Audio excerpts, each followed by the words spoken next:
तो आज बाबतपुर में परमपिता परमात्मा के इस मूल ज्ञान का प्रचार होने जा रहा है। बहुत बड़े भाग हैं उन जीवों के जो अपने जीवन काल में इस सत्संग को एक बार भी सुन पाते हैं, और उससे भी बड़े भाग होते हैं उन जीवों के जो इस सत्संग को थोड़ा सा भी समझ पाते हैं।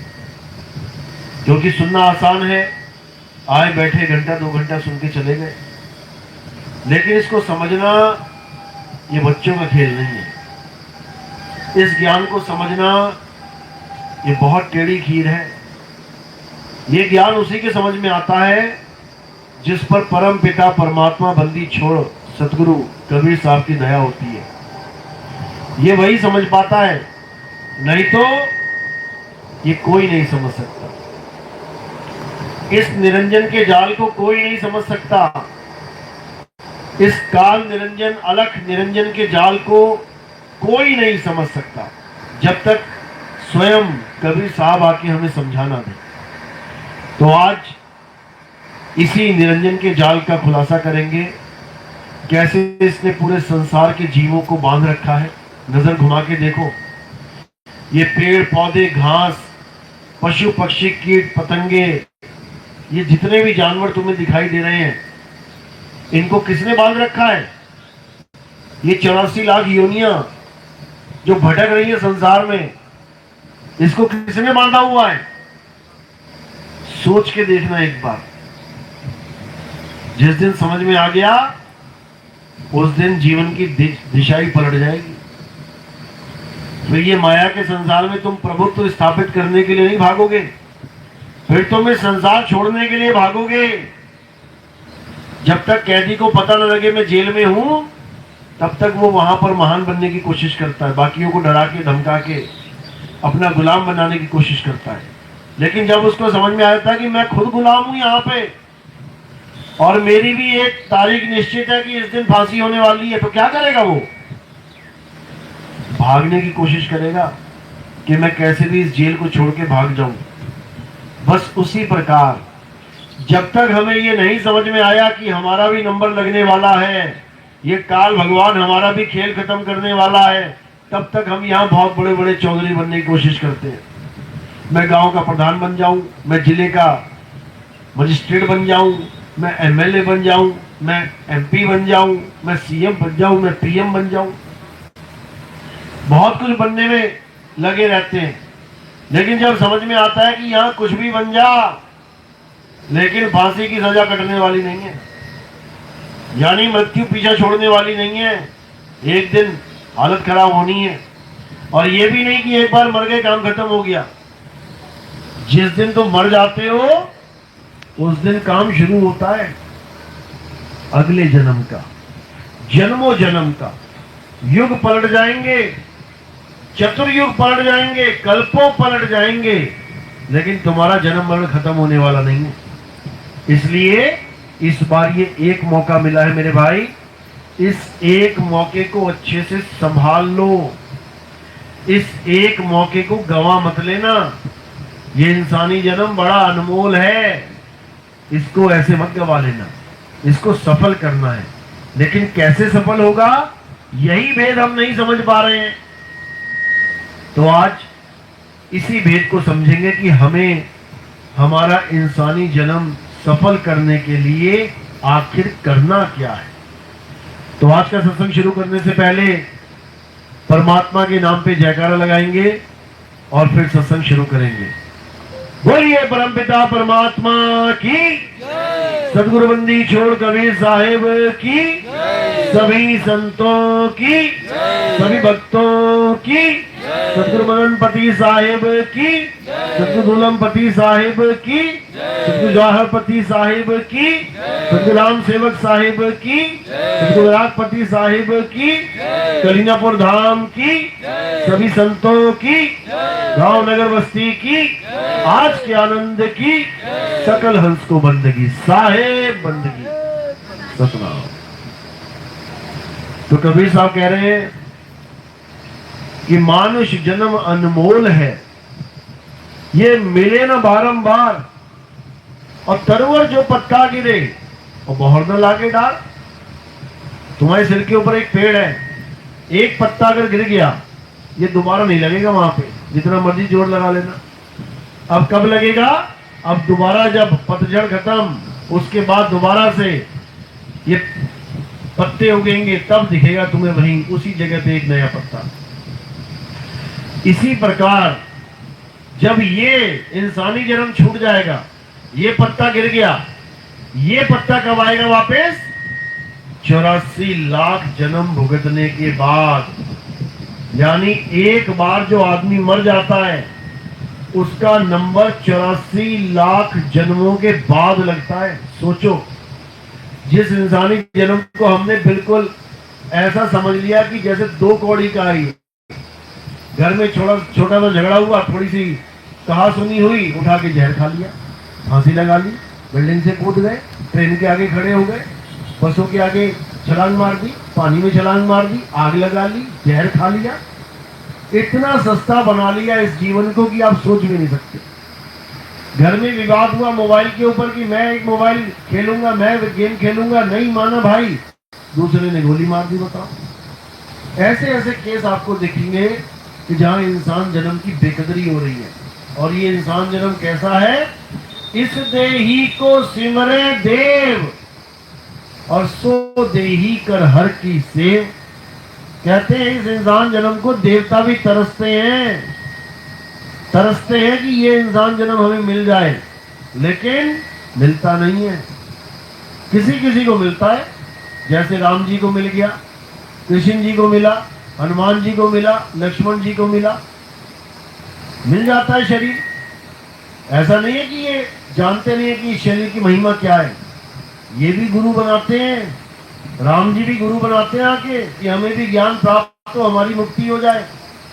कृष्ण जी भी गुरु बनाते हैं आके कि हमें ज्ञान प्राप्त हो, हमारी मुक्ति हो जाए।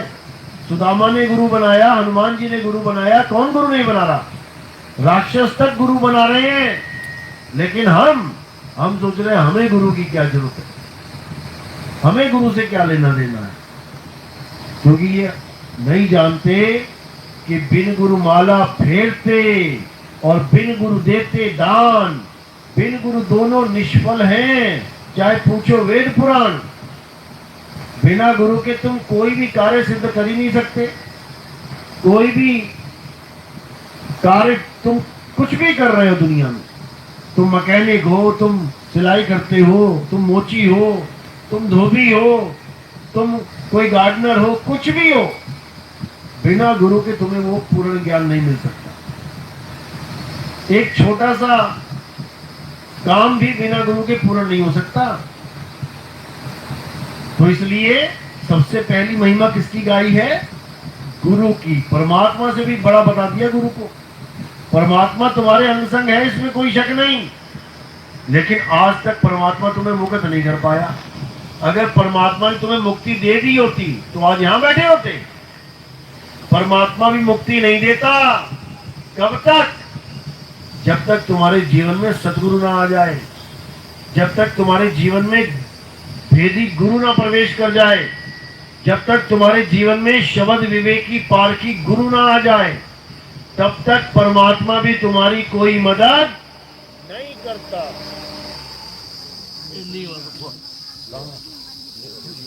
मैंने पहले ही बोला था।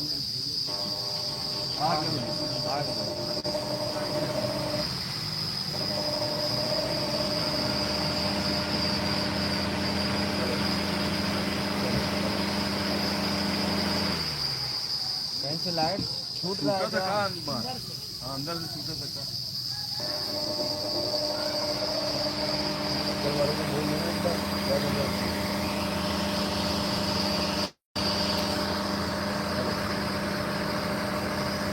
अंदर वाले को बोल देता हूँ,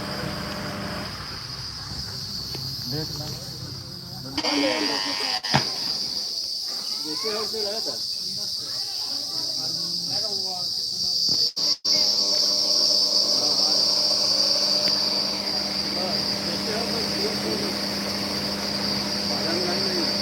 आ गए।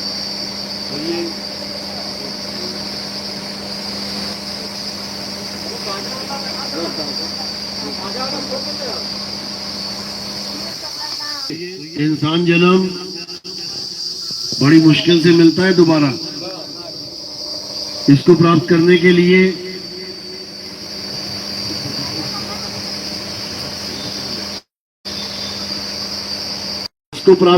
लिए भाई बहुत पाप करने पड़ते हैं। 84 लाख बार अलग अलग योनियों में भ्रमण करना पड़ेगा, तब जाके ये इंसान जन्म दोबारा मिलता है। इसलिए बोला गया, इस देही को सिमरे देव और सो देही कर हर की सेव। यानी बड़े बड़े देवी देवता भी इस शरीर को धारण करते हैं, आस लगाते हैं कि हमें इंसानी जन्म मिल जाए और उसके बाद गुरु धारण करके हमारी मुक्ति हो जाए। सबने गुरु धारण किया है, लेकिन हम सोचते हैं हमें गुरु की क्या जरूरत है। तो इसलिए कबीर साहब कह रहे हैं कि परमात्मा भी तुम्हारी मदद तब करता है जब तुम्हारे जीवन में भेदी गुरु आ जाता है। नहीं तो आज तक परमात्मा तुम्हारे साथ ही है। कहते हैं परमात्मा हमारे अंग संग है, तो क्यों नहीं आज तक मुक्ति दे दी? क्यों अभी भी बैठे, क्यों अभी भी धक्के खा रहे हैं? इंसान जन्म में बैठे हुए हैं। सतयुग बीत गया, त्रेता बीत गया, द्वापर बीत गया, कलयुग आ गया, अभी भी बैठे हुए हैं। क्यों परमात्मा मुक्ति नहीं दे रहा है? क्योंकि परमात्मा उसकी कभी मदद नहीं करता जो बिना गुरु की अरदास करता है, उसकी मदद नहीं होती है। इसलिए परमात्मा ने भी वाणी में बोला है कि गुरु बड़े गोविंद से और मन में देख विचार, हरि सुमिरे सो वार है और गुरु सुमिरे सो पार। कहते हैं हरि सुमिरे सो वार है, वार यानी इस साइड रह जाओगे, और गुरु सुमिरे सो पार। अगर गुरु के द्वारा बताया गया सिमरन अगर तुमने कर लिया तो समझो कि अब पार हो जाओगे, अब कोई रोकने वाला नहीं है, और परमात्मा भी उसकी मदद करेगा भरपूर। इसलिए गुरु धारण करना बहुत जरूरी होता है। गलती से भी ये नहीं सोचना है कि गुरु धारण क्यों करूं, मुझे क्या जरूरत है। सबको जरूरत है, क्योंकि गुरु कोई शरीर नहीं, गुरु ज्ञान होता है, ज्ञान। एक दुनियावी ज्ञान भी प्राप्त करना होता है, तब भी हम अपने बच्चों को स्कूलों में भेजते हैं। क्यों भेजते हैं स्कूल में?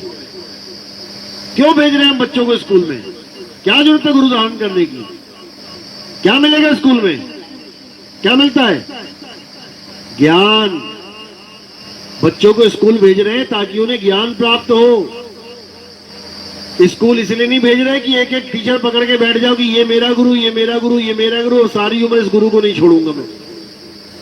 इसलिए नहीं भेजा जाता स्कूल में बच्चों को कि वो गुरु की टांग पकड़ के बैठ जाए, सारी उम्र उसी में बिता दें। बच्चों को भेजा जाता है ताकि वो स्कूल जाके ज्ञान प्राप्त करें। हर बच्चे के जीवन में ज्ञान ही है जो उसको आगे बढ़ाएगा। एक अनपढ़ को तुम क्या बोलोगे? बहुत महान बोलोगे उसको, उसकी गिनती नहीं होगी कहीं पर भी। पढ़ा लिखा आ जाए कोई तो उसके आगे पीछे घूमेंगे लोग, ज्ञान की वजह से। समझो। तो इसी प्रकार गुरु कौन है? गुरु है ज्ञान। गु कहिए अंधकार और रू कहिए प्रकाश। जो तुम्हारे जीवन में अंधकार खत्म करके प्रकाश स्थापित कर दे, जो तुम्हारी अज्ञानता को खत्म करके तुम्हारे जीवन में ज्ञान प्राप्त करवा दे, उसको गुरु कहते हैं। शरीर गुरु नहीं होता है, शरीर तो एक माध्यम है। जैसे आप कहीं जा रहे हो तो कार में लेके अपने आप को लेके जा रहे हो, तो कार एक माध्यम है, तुम थोड़ी नहीं कार हो। इसी प्रकार ज्ञान प्राप्त होने का एक माध्यम होता है। कैसे? किसी इंसान से ज्ञान मिलेगा, किसी जानवर से ज्ञान मिल सकता है। दत्तात्रेय के गुरु 24 थे, उसमें इंसानों के साथ जानवरों के नाम भी लिखे गए हैं। चींटी से उसने सीखा कि दीवार पे चढ़ना है तो चढ़ना है, भले 10 बार गिर जाए फिर भी चढ़ेगी। मकड़ी से उसने सीखा कि जाला बढ़िया बुनना है और उसी जाले से ऊपर नीचे चढ़ना है, वो ज्ञान हुआ उसको। हाथी से उसने सीखा, कुत्ते से उसने सीखा, बहुत कुछ सीखा। तो ज्ञान ही गुरु है, लेकिन हमें नहीं समझ में आता, इसलिए हम इंसान को पकड़ के बैठ जाते हैं। इंसान तो एक माध्यम है। असल में ज्ञान गुरु है। तो कबीर साहब भी यही समझा रहे हैं, कह रहे जग मर्यादा कारणे गुरु की रामानंद। अरे शब्द हमारा गुरु है सदा हमारे संग। कहते जग मर्यादा कारणे गुरु किया रामानंद। कि ये संसार वाले कहेंगे अरे कबीर तो निगुरा है, ये निगुरा होके ज्ञान दे रहा है। आज के समय में निगुरा होके ज्ञान देने का प्रचलन बहुत ज्यादा है। आज के समय में निगुरा भी ज्ञान बांटता है। कबीर साहब ने देखा लोग मुझे निगुरा कहेंगे, मुझे गुरु धारण करना चाहिए, कबीर साहब को बनाने की। लेकिन इन निगुरों को जरूरत नहीं पड़ रही है गुरु बनाने की, ये निगुरे ज्ञानी बने बैठे हुए हैं। तो साहिब ने दोहा बोला इनके लिए, निगुरा परसे और गुरुमुख पावे और ढोल बजा के और नरक को जावे। निगुरा परसे यानी निगुरा ज्ञान परस रहा है। जैसे थाली में रोटी परोसते ना, आज देखोगे आप YouTube चैनलों पे, टीवी चैनलों पे, खुद का भले गुरु कोई ना हो, लेकिन तुम्हें क्या कहेंगे, आओ हमें गुरु धारण कर लो। तुम किसी को गुरु बना के बैठे हो, गुरुमुख हो, और निगुरा परसेगा और गुरुमुख वहां पे आके खाएगा, तो ढोल बजा के नरक को जाएगा। तो सबसे पहले हमने क्या पहचान करनी होती है, कोई भी गुरु है संसार का आपको ज्ञान दे रहा है, अच्छी बात है, ज्ञान लेना चाहिए, लेकिन गुरु धारण नहीं करना चाहिए बिना जाने परखे। गुरु करो छान के और पानी पियो जान के। कहीं कोई ज्ञान दे रहा है, ठीक है ले लिया, लेकिन गुरु मत धारण कर लेना। गुरुजी मत बोलने लग जाना उसको। गुरु किसको बोलना है? सबसे पहला लक्षण ये है कि गुरु निगुरा नहीं होता। जो खुद गुरु है वो निगुरा कैसे हो सकता है? जो तुम्हें खुद कह रहा है कि गुरु धारण करो, वो बिना गुरु के कैसे हो सकता है? सबसे पहला मीटर कहां लगाना है? गुरुवाई पे लगाना है, चेलाई पे लगाना है कि ये गुरु वाला है भी कि नहीं। कि पता लगा 50 लोगों के सत्संग सुन सुन के खुद ही गुरु बन बैठा। ऐसे लोगों को गुरु धारण नहीं करना चाहिए। ये नरकगामी खुद भी होते हैं और ये अपनी संगत को भी नरक में लेके चले जाते हैं। तो साहिब यही समझा रहे हैं कि निगुरे को तो दर्शन भी नहीं करने चाहिए। अगर कोई कहे ना आओ हमसे ज्ञान चर्चा कर लो, तो तुम ये सवाल पूछो तुम्हारा गुरु कौन है? अगर वो कहे नहीं मेरा कोई गुरु नहीं है, मेरा तो ज्ञान ही गुरु है, समझ जाना कि ये नकली माल लेके आया, ये कहीं ना कहीं से सुन के चोरी का माल लेके आया। ये बिल्कुल उसके साथ ज्ञान चर्चा नहीं करनी है। कबीर साहब कह रहे कबीर निगुरा ना मिले और पापी मिले हजार, एक निगुरे के सिर पे लख पापों का भार। कह रहे निगुरा मत मिल जाना तुम। ज्ञान करना है अच्छी बात है, किसी गुरुमुख से ज्ञान गोष्ठी करो, उसके गुरु ने क्या समझाया, तुम्हारे गुरु ने क्या समझाया, बात समझ में आती है। और जिसका कोई गुरु ही नहीं है, लोगों की सुन सुन के आ गया तुम्हारे पास, ना कोई अनुभव ज्ञान, ना कोई लेना ना कोई देना, और तुमसे ज्ञान कतरा है, उसको हाथ जोड़ के आगे निकल जाओ।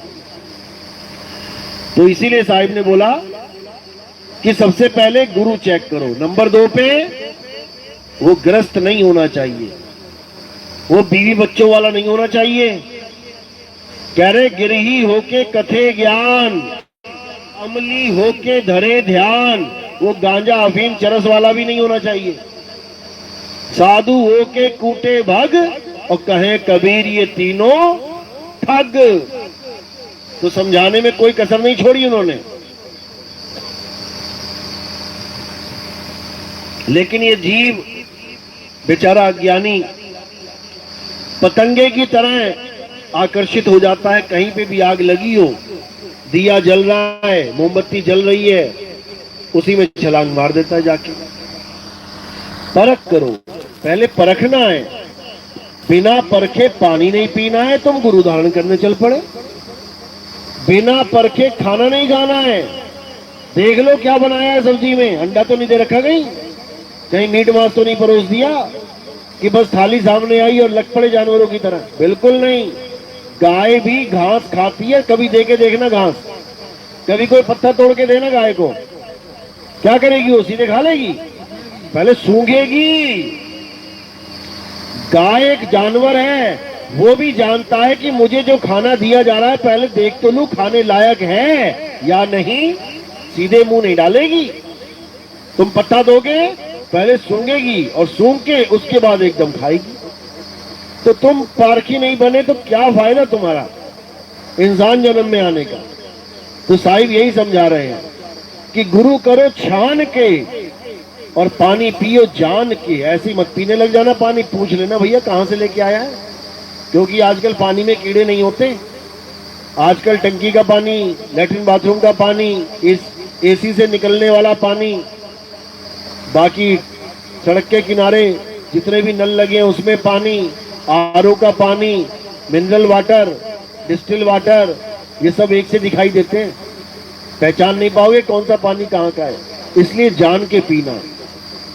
तो कबीर साहब यही समझा रहे हैं, गुरु तो धारण करना ही करना है, लेकिन परख के करना है। ऐसे नहीं कि किसी को भी धारण कर लिया उठा के मुंह। तो कबीर साहब ने कोई कमी नहीं छोड़ी समझाने में, लेकिन ये जीव ये समझ नहीं पाया। ये उस मालिक को नहीं समझ पाया, मालिक के नाम को नहीं समझ पाया।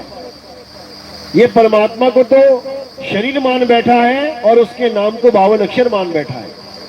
बस यहीं पर दिक्कत है। परमात्मा को जिसने शरीर मान लिया वो कभी परमात्मा को प्राप्त कर ही नहीं सकता। परमात्मा के नाम को जिसने 52 अक्षर का मान लिया वो कभी मुक्ति प्राप्त कर ही नहीं सकता। क्यों? क्योंकि 52 अक्षर जपता रह जाएगा।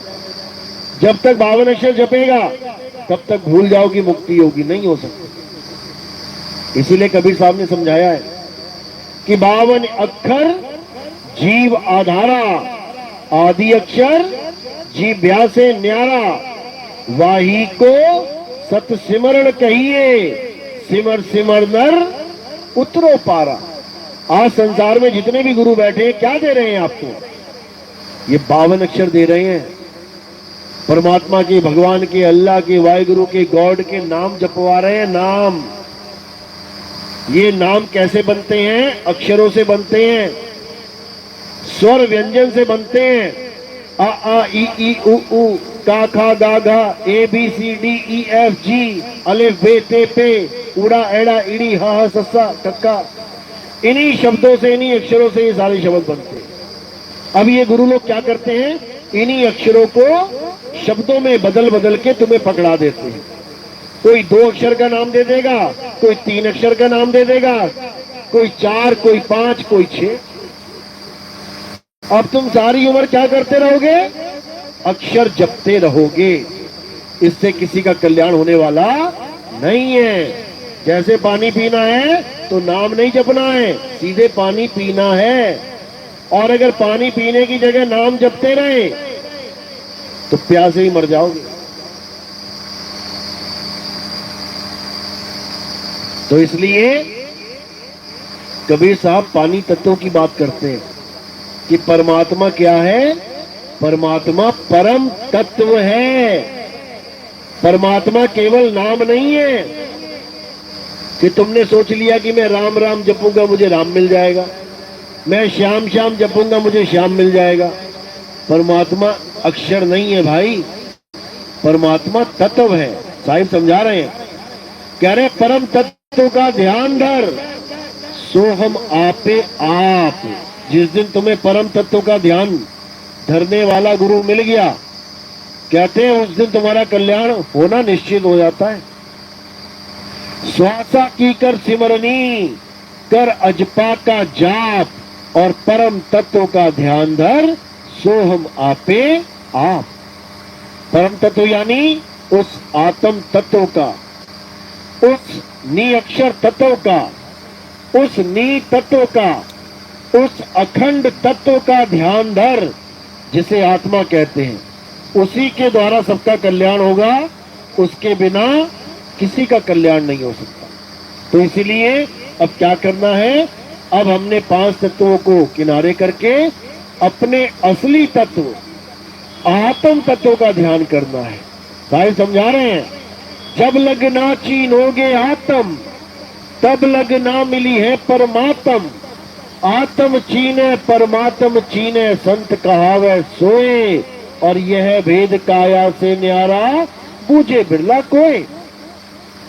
यानी जीवन में अगर ऐसा गुरु आ जाए जो हमें हमारी आत्मा का ज्ञान दे दे, जिस आत्मा की वजह से मैं खा रहा हूं, पी रहा हूं, चल रहा हूं, दौड़ रहा हूं, भाग रहा हूं, जिस आत्मा की वजह से गा रहा हूं, रो रहा हूं, खो रहा हूं, सब कुछ कर रहा हूं, जिस आत्मा की वजह से नाच रहे हैं, जो मर्जी करो, आत्मा की वजह से, उसी आत्मा को हम जानते नहीं है, इसीलिए बार बार जन्म मरण में उलझे पड़े। यही कृष्ण जी समझाते हैं गीता में, हे अर्जुन, इस इंसान के बार बार जन्मने और बार बार मरने का एक ही कारण है, और वो कारण क्या है? आत्मज्ञान का ना होना। अगर उसे आत्मज्ञान नहीं है तो वो बार बार जन्मता और मरता रहेगा, कोई बचा नहीं सकता। तो क्या करना है? अध्याय 3 17वां श्लोक, हे अर्जुन, जो अपनी आत्मा में रमण करते हैं, जो अपनी आत्मा में तृप्त हैं, जो अपनी आत्मा में संतुष्ट हैं, उनके लिए कोई धार्मिक कर्म कर्तव्य लागू ही नहीं होता। उनको किसी मंदिर में जाने की जरूरत नहीं, उन्हें किसी मस्जिद में जाने की जरूरत नहीं, उन्हें किसी गुरुद्वारे, किसी चर्च में जाने की जरूरत नहीं। हाँ ठीक है, जितना गया अच्छी बात है, लेकिन अब आगे का ज्ञान मिलना है तो अब उस चीजों को छोड़ देना है। जैसे 5वीं तक गया अच्छी बात है, 10वीं तक गया अच्छी बात है, लेकिन कॉलेज जाना है तो सारे स्कूल छोड़ने पड़ेंगे, आगे बढ़ जाओगे। तो मंदिर, मस्जिद, गुरुद्वारा, चर्च, ये एक ऐसा ज्ञान है जो हमें शुरुआती दौर में भगवान से जोड़ता है, लेकिन आत्मज्ञान ऐसा ज्ञान है जो हमें अपनी आत्मा से जोड़ता है, और अपनी आत्मा से जुड़े बिना हमारा कल्याण नहीं हो सकता, हमें परमात्मा नहीं मिल सकता।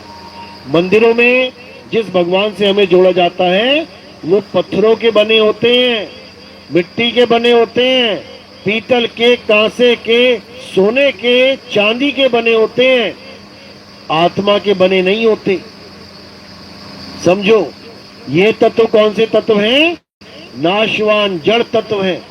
मंदिर की मूर्ति टूट जाती है, खंडित हो जाती है, सोने की मूर्ति टूट जाती है, चांदी की मूर्ति टूट जाती है, घिस जाती है, लेकिन आत्म तत्व ना तो कभी टूटे, ना कभी जले, ना कभी घिसे, ना कभी गले।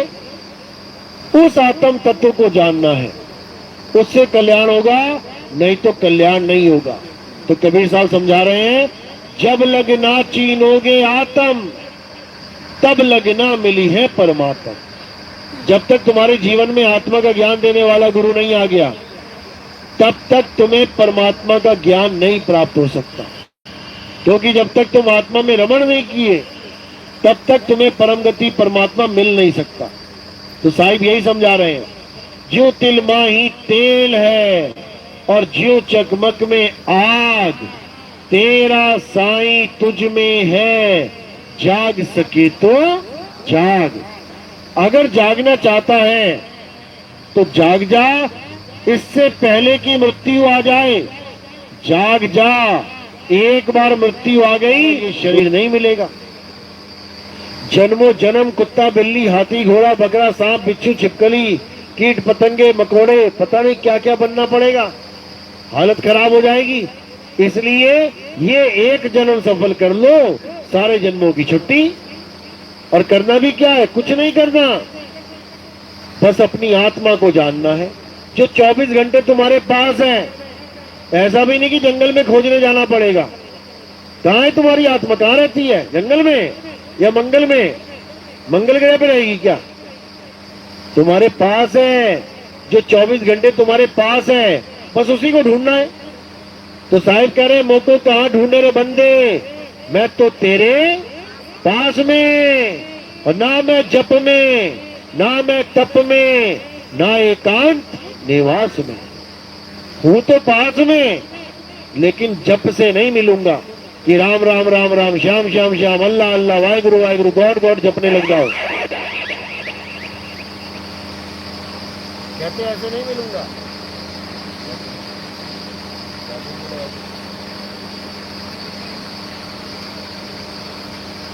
तो मिलने का एक ही तरीका है, और वो तरीका क्या है? आत्मज्ञान। जब हमें ऐसा गुरु मिल जाएगा जो हमें आत्म तत्व का भेद समझा देगा, तब हमें क्या पता लगेगा कि आखिर आत्म तत्व होता क्या है, उसको प्राप्त करने की विधि क्या है। और धीरे धीरे धीरे धीरे धीरे अपने आत्म तत्व को जानने के लिए आप जागरूक होते चले जाओगे। आप भक्ति स्टार्ट करोगे, अपने सूरत को जो सारे संसार में फंसी हुई है उसको स्थिर करना शुरू करोगे। कहाँ पे?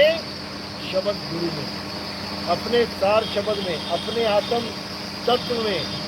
जब तुम इसको शुरू करोगे, धीरे धीरे धीरे धीरे अपने आप तुम्हें ये बोध होने लग जाएगा कि तुम ही आत्मा हो।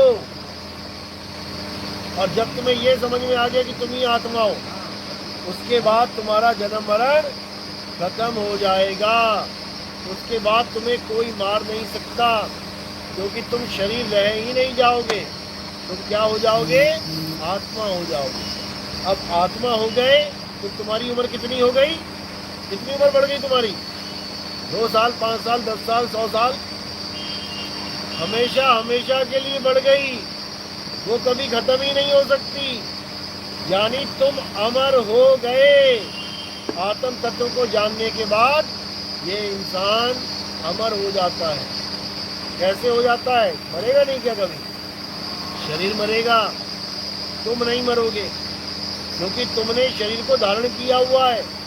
तुम कपड़े रूपी शरीर को उतार के फेंक दोगे, तुम नहीं मरोगे।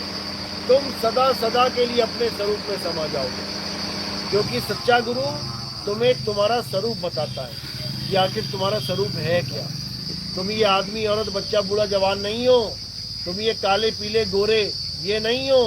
तुम ये बूढ़े जवान नहीं हो। तुम क्या हो? तुम एक आत्मा हो। और जब तुम अपनी आत्मा को जान लोगे तो साहिब कहते हैं कि जब तक आत्मा को नहीं जाना तुम मरोगे, बार बार मरोगे। और जब आत्मा को जान लिया तब क्या बोले? अरे हबना मरिब मरिब संसारा हमको मिला जियावन हारा। कहते हैं हम ना मरिब मरिब संसारा। अब मैंने उसको जान लिया है जो हमारे शरीरों को जियावन हारा, यानी जीवन दे रहा था। हमारे शरीरों को जीवन कौन दे रहा है? शरीर क्यों जीवित है? किसके कारण? आत्मा के कारण। आत्मा के कारण शरीर जीवित है। और अब हमें जीवन हारा ही मिल गया। हम ना मरिब मरिब संसारा हमको मिला जियावन हारा। हमें वो आत्मा का ज्ञान प्राप्त हो गया। अब हमें कहीं जाने की जरूरत नहीं है। हेलो? अब कुछ नहीं करना। अब कोई स्वर्ग नहीं, कोई नरक नहीं, कोई सतलोक नहीं, कोई अलग लोक नहीं, कोई अगम लोक नहीं, लोक नहीं, कोई गोलोक नहीं, कोई शिवलोक नहीं, कोई ब्रह्मलोक नहीं। अब कहीं नहीं जाना है। अरे ना कहीं आना, ना कहीं जाना, आपे में आप समाना, रूप में रूप समाना। अब तुम अपने स्वरूप को प्राप्त करोगे और तुम्हारा आना जाना खत्म हो जाएगा। अपनी आत्मा में स्थित हो जाओगे। अब तुम्हें स्वर्ग और नरक का डर खत्म हो जाएगा। ऐसा ज्ञान है ये मूल ज्ञान। तो कहते हैं अज्ञानी को स्वर्ग नरक है, हरि जाने को नहीं। और जिस भाव से सब लोग डरते हैं सो भय हमरे नहीं। अब मुझे कोई स्वर्ग नरक के चक्कर में नहीं डाल सकता। अब मुझे पता है कि मैंने कहाँ जाना है। अभी तक तो भ्रमित थे। पंडित जी ने कहा ये करोगे स्वर्ग चले जाओगे, ये करोगे नरक चले जाओगे। इसी में उलझे पड़े थे। अच्छे अच्छे काम कर रहे हैं, पुण्य के काम कर रहे हैं, फिर भी अंत समय में रोते हुए जा रहे हैं। यही समझ में नहीं आ रहा कि स्वर्ग की तरफ जा रहे हैं कि नरक की तरफ। सारी उम्र पुण्य करने के बाद भी कोई हंस के नहीं मर रहा है, वो भी रोता हुआ जा रहा है बेचारा। तो भगवान के पास जा रहे हैं कि शैतान के पास जा रहे हैं? यही समझ में नहीं आता था। अब समझ में आया है कि ना कहीं आना और ना कहीं जाना, आपे में आप समाना। एक कछुए की तरह। कछुआ क्या करता है? जैसे पानी से निकल के टहलने निकल गया गांव की तरफ, दूर से देखे कुत्ता भागा आया कछुए की तरफ अटैक करने के लिए। अब वो कछुआ क्या करेगा? कुत्ते से तेज भागेगा या पक्षी की तरह उड़ेगा? क्या करेगा? अब वो ना कहीं आएगा और ना कहीं जाएगा, वो अपने आप में समाएगा। अपनी पूंछ, अपने हाथ पैर, अपनी गर्दन अपने अंदर ही संभालेगा। और जब अपने अंदर संभाली, अब उसको कोई छू के दिखाए, अब उसको कोई अटैक नहीं कर सकता। तो इसी प्रकार इसको सेट करो, फिर पंखा चालू करते हैं। इसी प्रकार क्या बोल रहे हैं कि ना कहीं आना और ना कहीं जाना, आपे में आप समाना। अब ऐसी अवस्था बनेगी। चलो, समझ में आ रही है मेरी बात?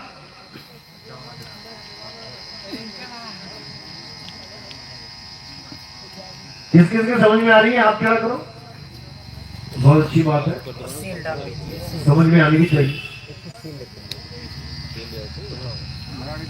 तो आगे के सत्संग हमारे YouTube चैनल कहत कबीर सुनो भाई साधु नितिन दास, इस पे सुन सकते हैं। आपको हर भेद समझ में आएगा, हर ज्ञान की बात समझ में आएगी, पता लगेगा आखिर क्या करने के लिए आप इस इंसान जन्म में, इस मनुष्य चोले में आए हो। कहीं ऐसा ना हो कि ये ऐसे ही बीत जाए और तुम्हें पता ही ना लग पाए कि हम करने क्या आए। दुकान बनानी है, मकान बनाना है, परिवार बनाना है, ये चीज तो तुम्हें दुनिया समझा देगी और बड़े अच्छे से समझा देगी कि बेटा भले 2 नंबर का काम करना पड़ जाए लेकिन घर में पैसा आना चाहिए, भले बेईमानी का काम करना पड़ जाए घर में पैसा आना चाहिए, ये तो दुनिया समझा देगी। लेकिन ये कोई नहीं समझा पाएगा कि बेटा तू इस दुनिया में करने क्या आया है, तेरे जीवन का असली मकसद क्या है। उस मकसद को कोई नहीं बता सकता सिवाय पूर्ण संतों के।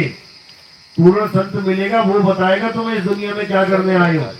अधूरा संत मिल गया तो नाम जपवा देगा कि इस दुनिया में क्यों आए हो, नाम जपने के लिए आओ। जपो राधा राधा राधा, जपो राम राम राम राम, जपो ओम नमः शिवाय, जपो अल्लाह अल्लाह अल्लाह, जपो वाहिगुरु वाहिगुरु वाहिगुरु।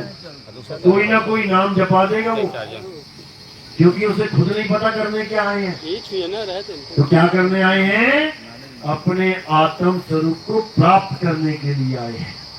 अपना आत्म स्वरूप प्राप्त हो गया, समझ लो परमात्मा प्राप्त हो गया, क्योंकि दोनों का एक ही हेलो है।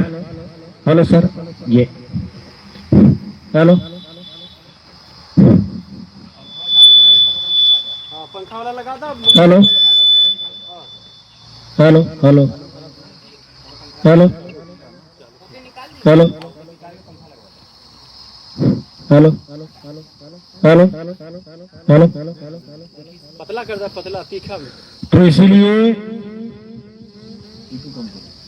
इसीलिए बस इतना समझना है कि हमारे जीवन का मकसद क्या है, आत्म ज्ञान को प्राप्त करना, और इसके अलावा और कुछ नहीं करना है, कुछ भी नहीं, इसके अलावा कुछ भी नहीं करना है। हेलो, आवाज तेज करो। तो जब तक ये बात समझ में नहीं आई तब तक कुछ समझ में नहीं आएगा। तो अब केवल और केवल आत्मा के ज्ञान को ही सत्य मानना है। कृष्ण जी ने गीता में बहुत बार समझाया, सुनने में भी हमने काफी बार सुना लेकिन समझ नहीं पाए। क्या कहते हैं? हे अर्जुन, ये आत्मा अजन्मा है, नित्य है, शाश्वत है, पुरातन है, ये आत्मा ही सत्य सनातन है। इस आत्मा को ना तो कोई शस्त्र काट सकता है, ना अग्नि जला सकती है, ना वायु सुखा सकती है, ना जल भिगो सकता है। इस आत्मा का कोई कुछ नहीं बिगाड़ सकता। तो पूजनीय कौन है? किसकी पूजा करें? जिनके तीर लग गए, जिनके तलवारें लग गई, जो कट गए, मर गए, उनकी पूजा करें, या जिसको कोई छू नहीं सकता, काट नहीं सकता, जला नहीं सकता, गला नहीं सकता, उसकी पूजा करें? उसी की पूजा करनी है, आत्मा की ही पूजा करनी है। लेकिन हमें आत्मा की ना तो कोई आरती आती है, ना ही हमें आत्मा की पूजा करने की कोई विधि आती है, तो करें कैसे? यही पूर्ण वेदी संत बताते हैं आत्मा की पूजा कैसे की जाती है। गुरु ग्रंथ साहब में वाणी आती है, आत्म देव पूजिए गुरु के सहज स्वभाव, आत्मा में आत्मे दी प्रतीत ते कर ही परचा पाए। कहते हैं आत्मदेव पूजिए। अगर आपको पूजना ही है, अगर आप भक्ति करना चाहते हैं, अगर किसी देव की पूजा करना चाहते हैं तो किसकी पूजा करो? जिसको शस्त्र काट नहीं सकता, अग्नि जला नहीं सकती, जिसको कोई भस्म नहीं कर सकता। भस्मासुर एक छोड़ो, करोड़ भस्मासुर आ जाए, आत्मदेव का बाल बांका नहीं कर सकते ये। शंकर जी को तो दौड़ा लिया था भस्मासुर ने, भागे भागे शंकर जी आगे और पीछे पीछे भस्मासुर, लेकिन करोड़ों भस्मासुर मिलके भी इस आत्मदेव को भस्म नहीं कर सकते। ये ऐसा देव है, देवों के देव, महादेव, आत्मदेव है ये ऐसा आत्मदेव है जो सबको चला रहा है, सबको, चींटी से लेके वेल मछली तक चला रहा है ये, उसी की ताकत से चल रहे हैं सब। लेकिन वो कभी अपना गुणगान नहीं गाता कि वो आए तुम्हारे बीच में बताए कि मैं भगवान हूं, मेरी पूजा करो। उसको किसी से कोई मतलब नहीं है, चाहे परमात्मा को मानो चाहे ना मानो, चाहे आस्तिक रहो चाहे नास्तिक रहो, वो सबको फ्री एनर्जी बांट रहा है। चलो करो काम अपने, समझो बात को। उसको इससे कोई मतलब नहीं है हिंदू है, मुसलमान है, सिख है, ईसाई है। उस आत्मदेव को किसी से कोई मतलब ही नहीं है।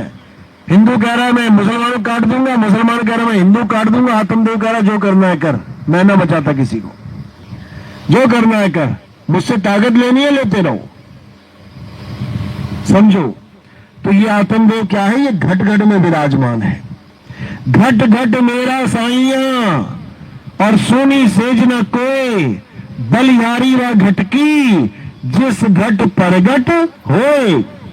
कहते हैं ऐसा कोई घट नहीं जहां आत्मदेव नहीं विराजमान है, लेकिन बलिहार जाता है उस घट पे जहां आत्मदेव प्रकट हो जाते हैं, यानी उसका बोध हो जाता है जिस जीव को, जहां पर उसका ज्ञान प्रकट हो जाता है, बलिहार जाते हैं। कहते हैं क्यों? क्योंकि अब एक मोमबत्ती जल गई है, अब उससे लाखों करोड़ों मोमबत्तियां जला लो तुम, और जब एक ही ना जली हो तुम्हारे पास तो क्या जलाओगे?